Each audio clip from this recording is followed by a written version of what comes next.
Happy Thursday. Happy Therapy Thursday. Welcome, welcome, welcome. It is Thursday, and you are listening to Dr. Triffy on my Transforming Trauma Thursday night podcast.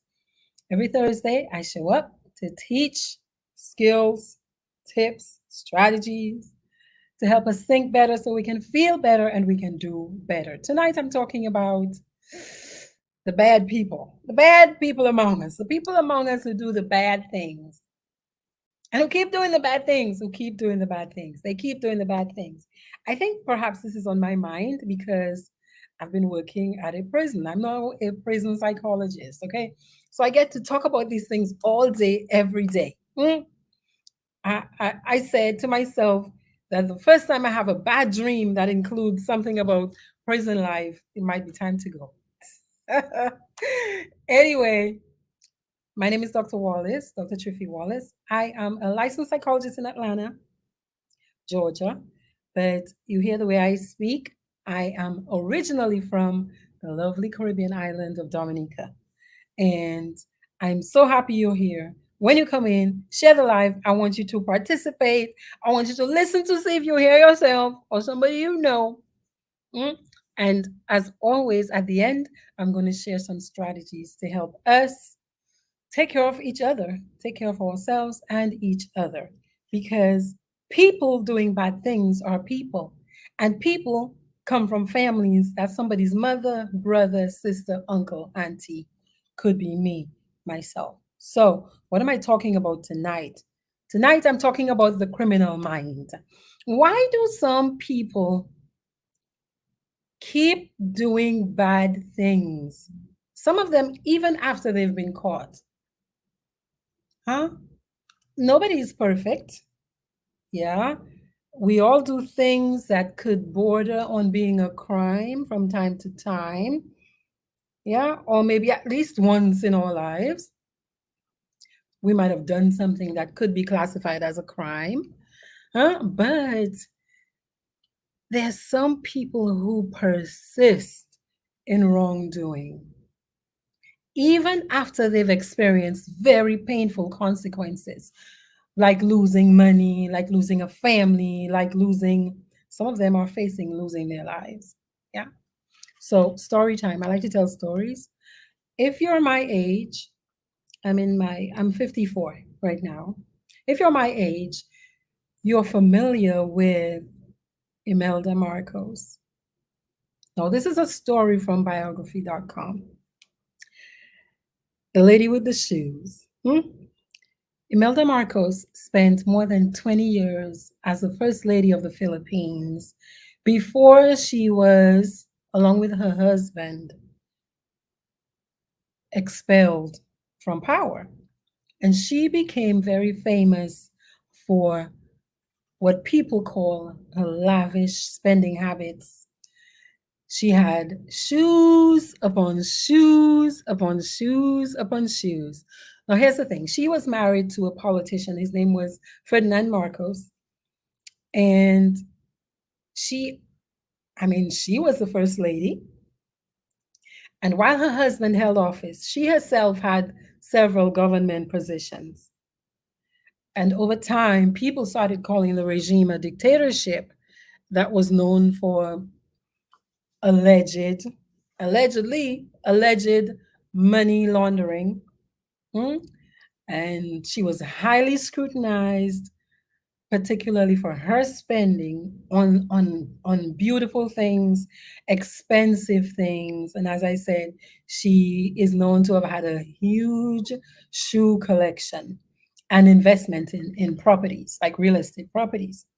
So in 1986, she and her husband had to flee the country because the people turned on them essentially. Interestingly, she actually returned to her home country and was elected to their National Congress. A couple of her kids also entered politics as well.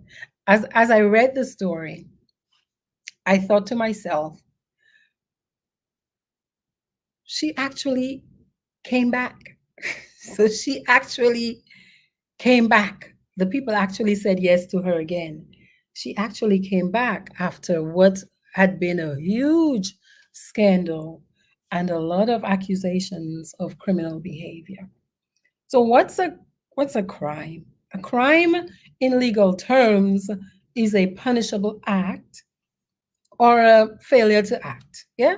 It's something we do or perhaps something we didn't do. So an example is over here in the US, there are people who are called mandated reporters who, if, say, you're a teacher or a therapist or a doctor, and you come into contact with a child, with a minor child, who says that they're being physically abused at home, if you don't report it, hey, that's a crime. So that's a failure to act.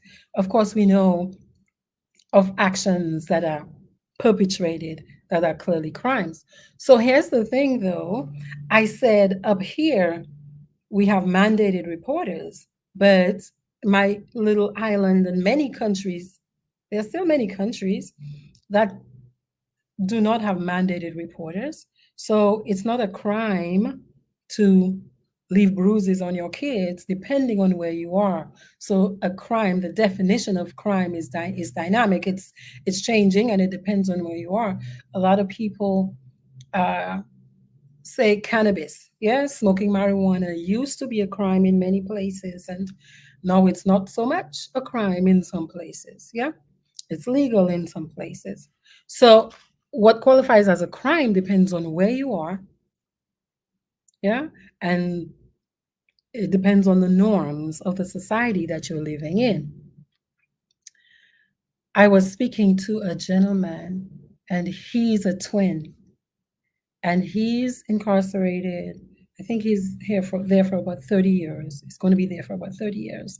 And he was just sobbing one day. He was sobbing, and he was talking about his twin brother doing so well out in the community, and how he wishes he was more like his brother. So one brother goes down this way and he went down the other path, although they are twins. So what is the research showing? Why do people commit crimes? I'm going to give you some common thinking mistakes, some common thinking errors that really are fundamentally the reasons people commit crime, and they keep persisting in criminal behavior or wrongdoing. These mental mistakes, these common thinking errors in criminals. A criminal, again, is me, is you, my brother, my sister, uncle, because we're human beings. Yeah. So these mistakes you also find in people who persist in using substances to the point of addiction. They're very similar in structure, those errors. Now, before I go there and I talk about those and I talk about some things we can do, I can do, the person who is struggling in their life can do, I want to talk about some risk factors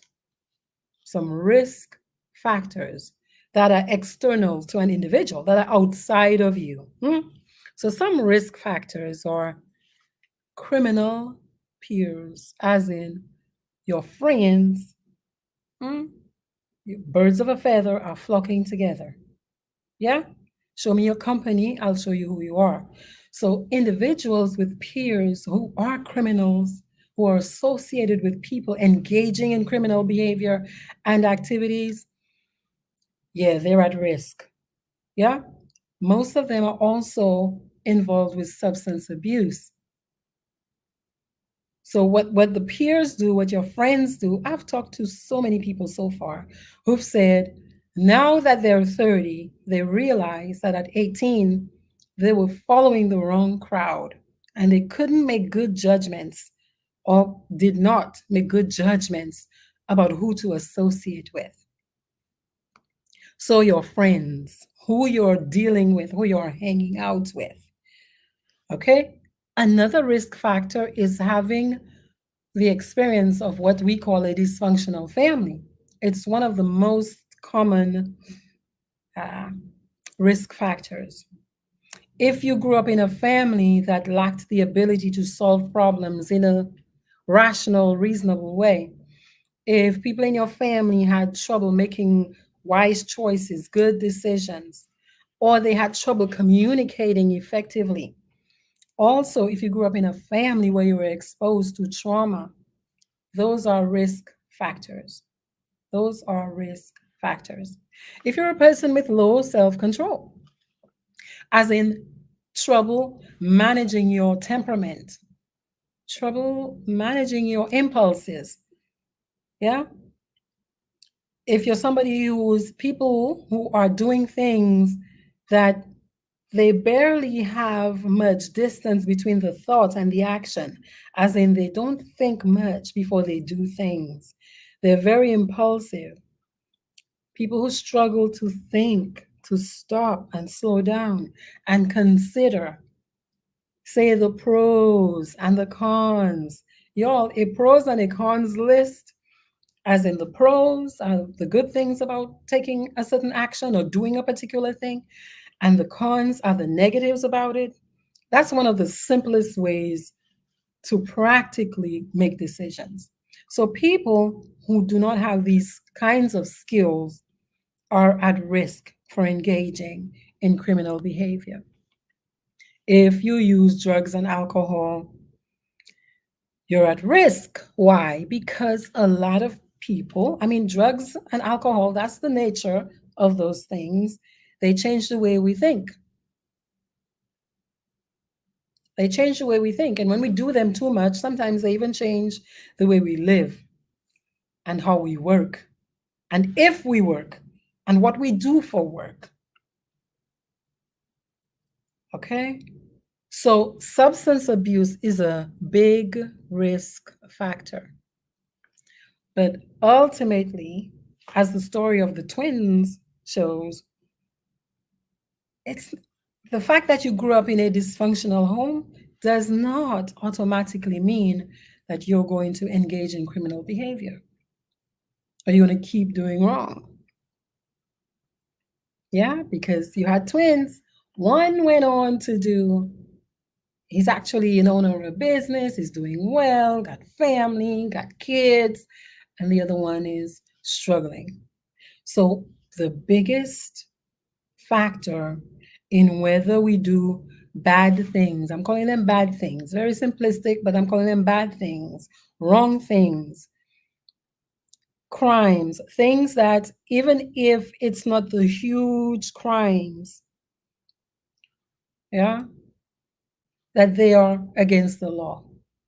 The reason many people keep doing those things is because of criminal thinking patterns. And I'm going to give you some of those mental mistakes that people are making. Yeah, the drug dealer who, they start off like, yeah, I grew up poor and my mama had to struggle. So I started doing this. I started selling dope because I wanted to help my mama. And, they make the $1 million. Yeah, they help mama. They give mama the good house, nice car, but they continue to do it even after they've quote unquote helped mama. Hmm? As I say these criminal thinking errors, I want you to listen because you might identify which one just explains the example I gave. Okay, so first criminal error is called cognitive indolence. That's the big word. An easier way to think about it is lazy thinking. Lazy thinking. So people who engage in lazy thinking are not particularly receptive to your ideas over here, where you might be trying to tell them, yo, think about this. Ah, that's not cool. Don't do that. That's not good. They're not going to be receptive to that. They've got what's called closed channel thinking. See, if you're one of their peers who's like, yeah, bro, let's go. Or, yeah, girl, we can do this. Yeah, they'll be open to that, but they're closed to new ideas about how to do things in a different way. They're not very receptive. They're easily bored and frequently looking for stimulation. Frequently looking for stimulation. And that stimulation could be just activity to feel, yeah, I'm on top of the world. Like some people, you might say hi. Some people are looking for power, yeah, and control of other people. Cognitive indolence or lazy thinking, these are people who are taking too many shortcuts. They're taking too many shortcuts. Hmm? Because they get bored or they get tired and they don't want to put in the effort to go all the way to the end. They're not being critical of their plans and their goals. So they have the thought, I want to do this, but they're not doing a pros and a cons sort of assessment of their decisions. Yeah. What's good about this? Hey, what's not so good about this? What's really painful about this? And let me weigh it and make a decision. These are people who are going to be very good at pointing out things, giving feedback on the fault of other people, but they're not very receptive. This might also be the person who's going to be lying, not necessarily point blank, but they lie by omission. Yeah, they lie by not telling you. All right, number 2.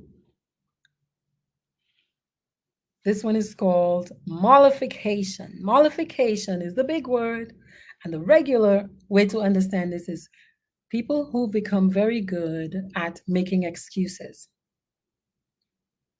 So they typically find a way to explain or justify the wrong action by pointing to themselves as the victim. Hmm? So a criminal, somebody who's doing something wrong, might say something to you like, of course I stole the money. Like, why are you so mad? I mean, you're the one who left it on the table. Why are you tempting me? Why are you doing that?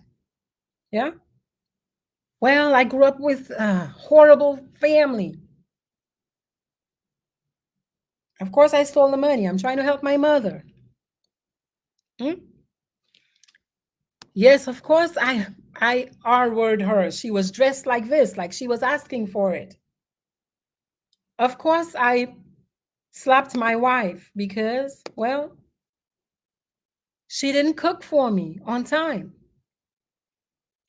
So these people are looking for ways to soften the blow on themselves, essentially, right? Soften the blow on themselves, making excuses. Simone, I'm going to take a few of your thoughts here. Simone, you're asking who's still alive? You said, is she still? I think I'm Miss Marcos. You're asking about Imelda. I am not sure if she's still alive. I am not sure if she's still alive. I should do a quick Google search or do a quick Google search for me and see if she's still alive. But I am so remembering that story because I mean, I remember it's like I have a picture in my head of the shoes. Like I can see her standing in front of a lot of shoes. And I totally remember the big hula bula, let's call it a hula bula about Imelda Marcos. Who else is listening to me tonight? Karen, good evening to you. How are you? Happy, happy, happy Thursday. I hope you're doing well. Let me grab my piece of paper. I hope you're doing well. So these are some of the reasons people give themselves to continue doing bad things or to continue doing things that hurt you. That hurt you. Another way of thinking that these people use, or people who keep doing wrong, you can generalize that to people who keep hurting you, even when you tell them, ouch. It's called cut off. Now, cutoff is a way that people use to avoid responsibility, to avoid taking responsibility for their actions. So they might actually even go get drunk or high, mm, to stop feeling guilty, to stop feeling ashamed. mm. If they have become bored with a situation, what they're going to do is say something like, man, that's too much, man, F it, forget about it. Yeah. And they'll just interrupt, they will stop. Yeah. They might stop doing something that is in their best interest because it's taking too much time and effort for them. So they just say, forget about it. So, like I said, a lot of people use drugs and alcohol for that. Many people will use alcohol so they can feel braver to tell you what they want to tell you or to do what they want to do. Okay, so far we've talked about lazy thinking, which is called cognitive indolence. Yeah, they're taking shortcuts. They don't want to hear what you got to say about it, especially if what you're saying is different than what they want to hear. They're making excuses. They're the victim. You are the one who made them do the bad thing. It's other people's fault. Yeah, it's external, external, external, and not them. And then you have cut off. Okay, you have cut off where because they don't want to feel bad, because they don't want to feel bad, they're going to stop doing certain things or they're going to cause harm to somebody else. Here's a fourth way of thinking. These are horrible, horrible, horrible habits. They're going to mess you up every time. The fourth one is called discontinuity, as in you stop doing. They get sidetracked, they get distracted. They decide, yes, I want to go to school, I want to go to college, I want to major in Spanish. And 2 months from now, they tell you, I don't want to do that anymore. I don't want to do that anymore. I want to do photography. Yeah? These are people who have a hard time committing to anything long term. So there's a lack of consistency. So they start things, but they don't finish it. Okay? They start things, but they don't finish it. The next category is one called control. And some of these people keep doing bad things because they want to have a leg up on other people. They actually often present themselves as better than. As better than. They try to control their surroundings by dominating people. In a lot of the abuse related crimes, that's a big deal. So a lot of people think, well, domestic violence is about, yeah, he's just upset with me because I need to do better. No, it's a way to gain power over somebody else. Yeah. They lack self discipline, they lack self control. And so they try, as they feel helpless, as they feel powerless, they act out onto other people. The next one is called super optimism. There are some people who think they can get away with anything. There are some people who think you'll never find out. Other people just never going to find out. So they become, in their minds, invulnerable, right? I'm Rambo. I got it like that. Huh? They're going to escape the consequences. They'll never catch me.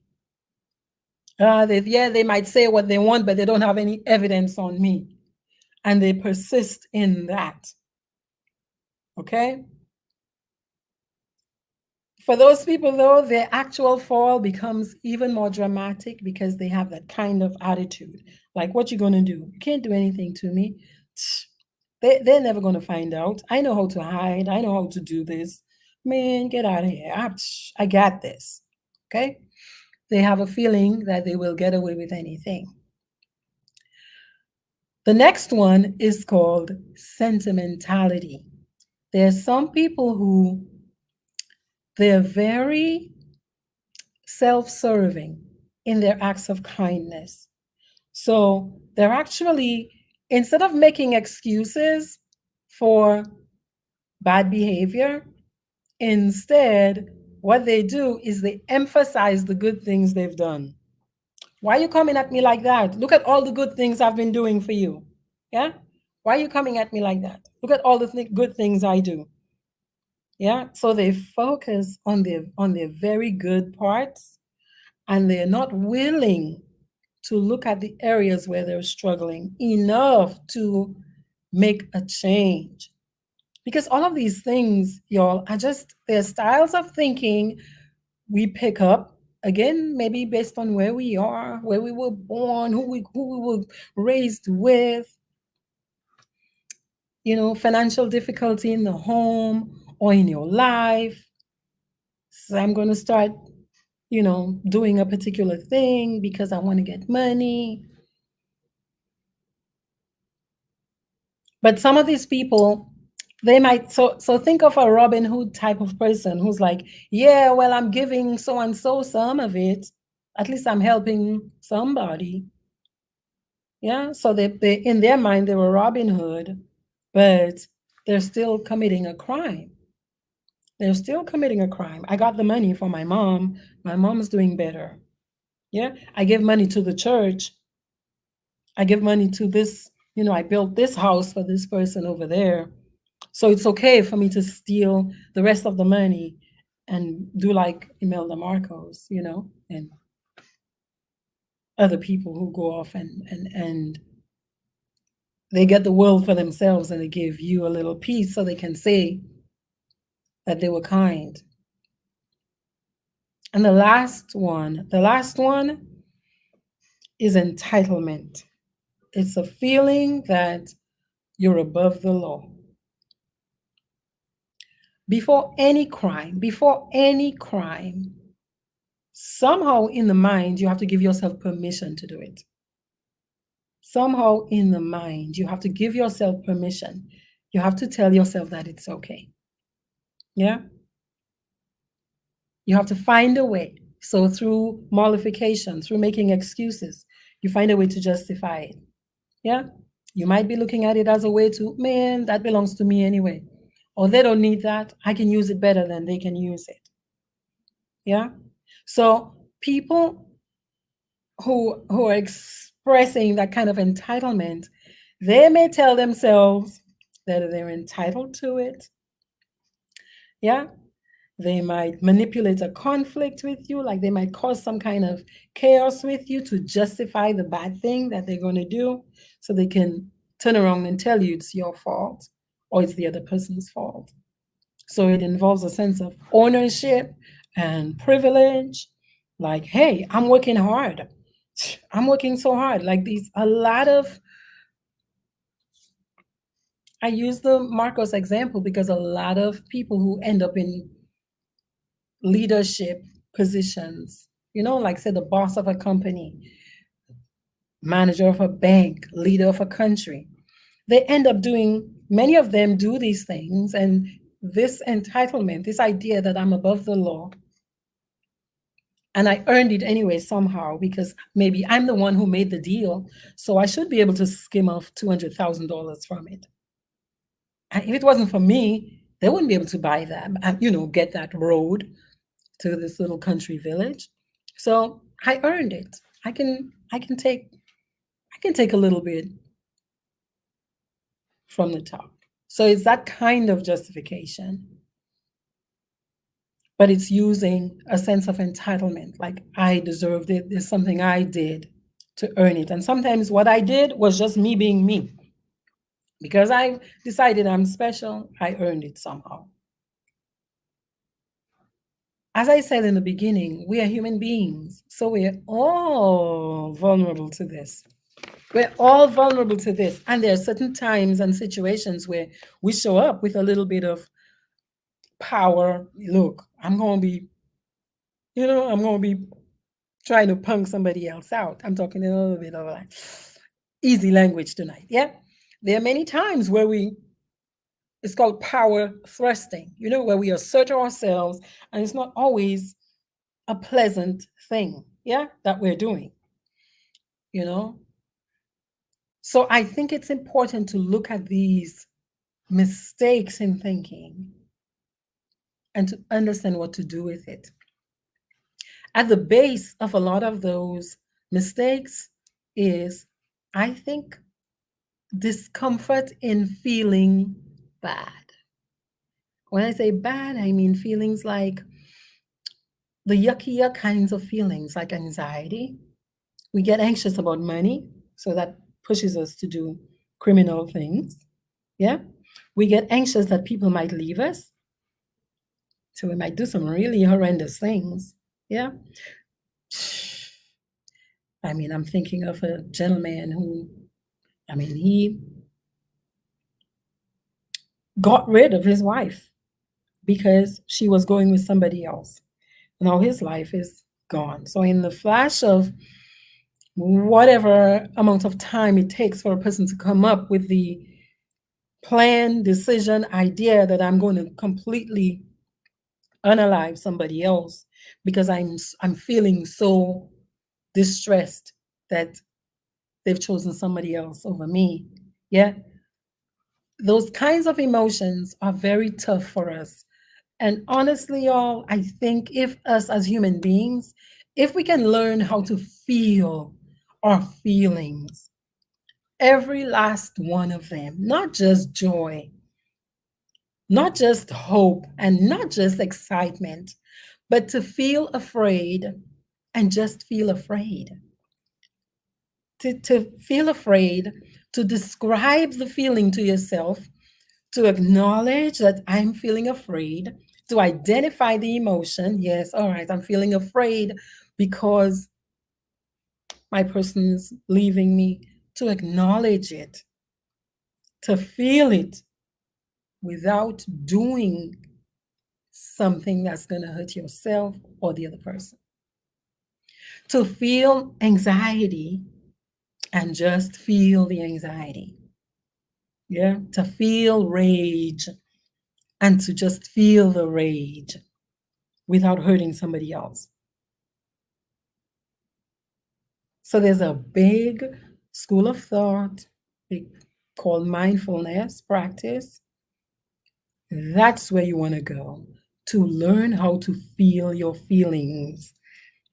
And there are many strategies, that you can use to pass the time, to pass the moment, to allow that hard moment to pass, to allow the rage to pass. So perhaps you might move your body. Perhaps you might go work out, like do a fast run for 30 minutes. Yeah. Or you might go walking to burn that energy out, but to feel it. Yeah. And choose to do something that's good for you as well. To feel anxiety, I don't have enough money. To avoid the temptation to steal the money or to embezzle the money. There's some of us who we become addicted to money in the sense that money can give us things and make us feel better. Because money does. Money does. Having money does make us feel better, most of us. Because it's a tool that gives us security and safety. So, I mean, you have to work hard not to like money. Yeah. Because it does give a feeling of satisfaction, of safety, security. So when some of us feel that anxiety when we don't have it, instead of feeling the anxiety and just allowing the anxiety to make its way through us, we might go steal some money. Or we might be working at the credit union and we find a way to siphon off somebody's money from their bank account.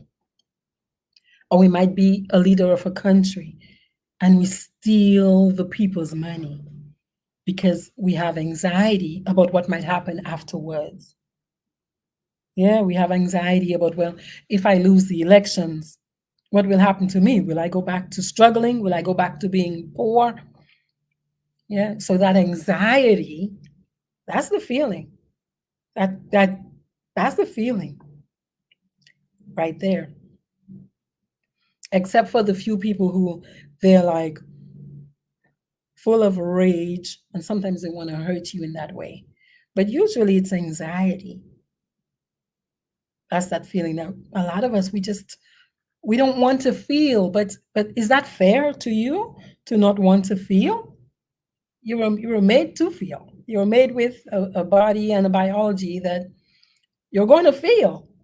So instead of cutting off those feelings, right? One of those errors we make is cut off, where people say, F it, forget about it. I'm not going to do this anymore. I'm just going to go. So they go get drunk.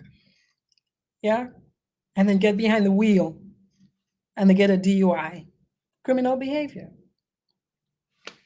I'm just going to go high. Yeah, I'll forget about it. I'll escape the emotion.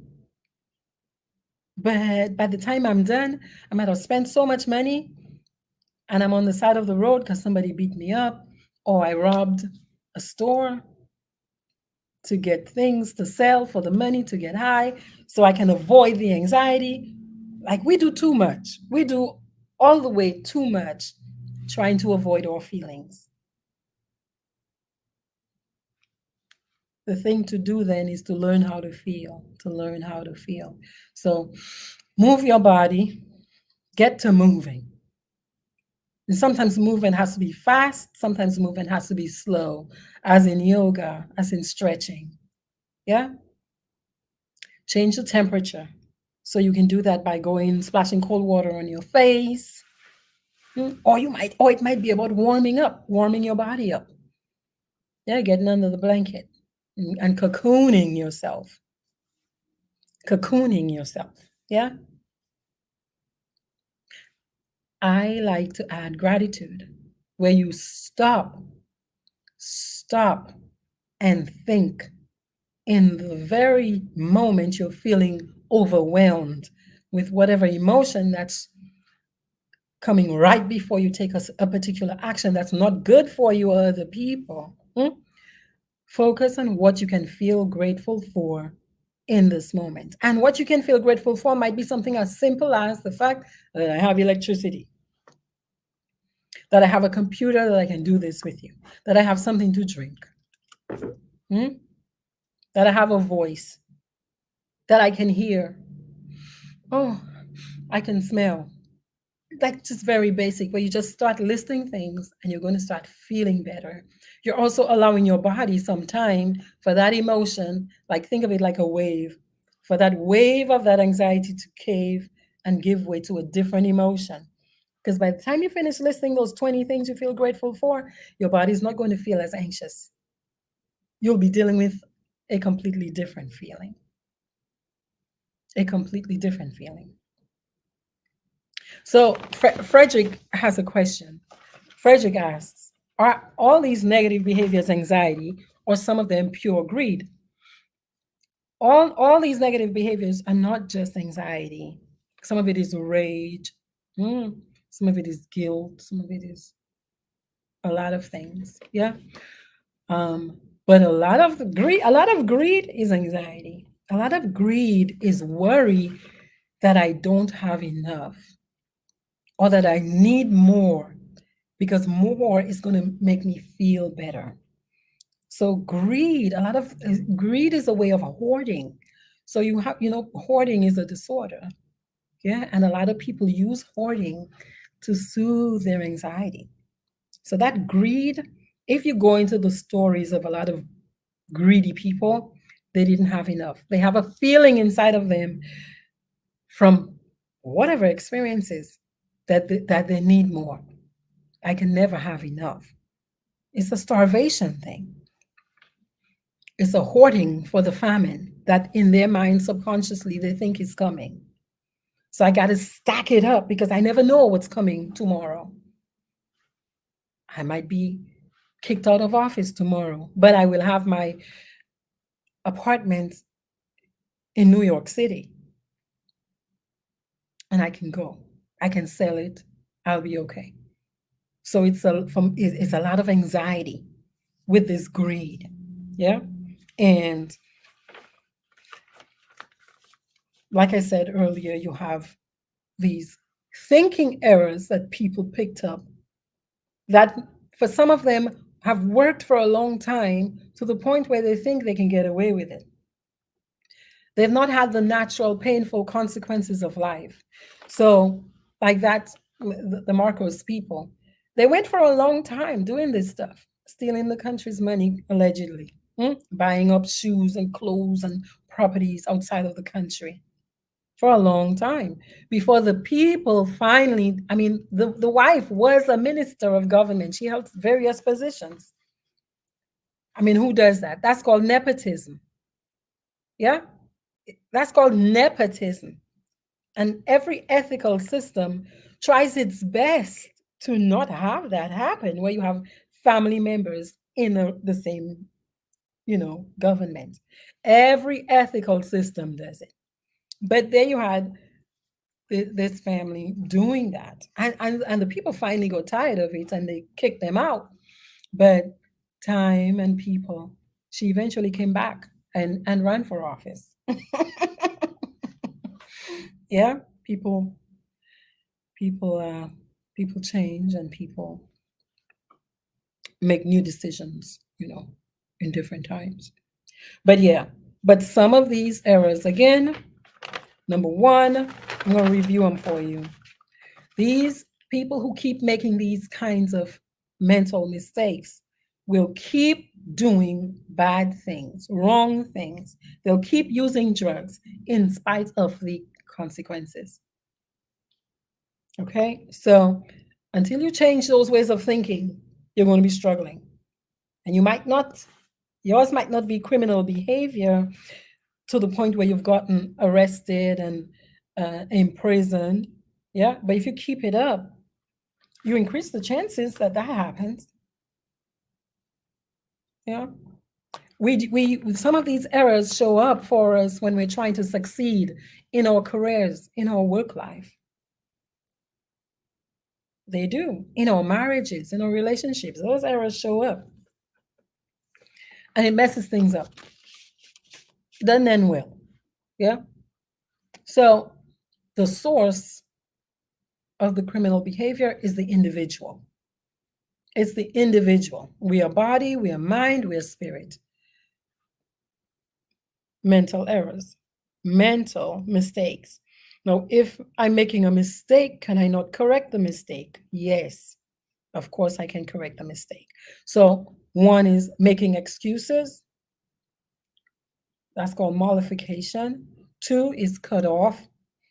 Cut off is ignoring responsible action. Like just say people who say like, man, forget about it. That's too much for me, too hard. I'm going to do it this way. That's easy. I know this way, even if I might get in trouble. Lazy thinking. Lazy thinking. People who take shortcuts. They do not persist. They fail to develop their sense of what's called grit. Grit is, I'm gonna get this done. We're gonna go from A to Z. I will finish this task. I know this task is gonna get hard because that's the nature of life, and I'm gonna persevere. Yeah. Number four is discontinuity or getting sidetracked, distractibility. Starting one thing and not finishing it. Getting bored, too much time. Yeah, I can't. Too much for me. Then you have what's called a power orientation, which is asserting power over other people, taking other people's power.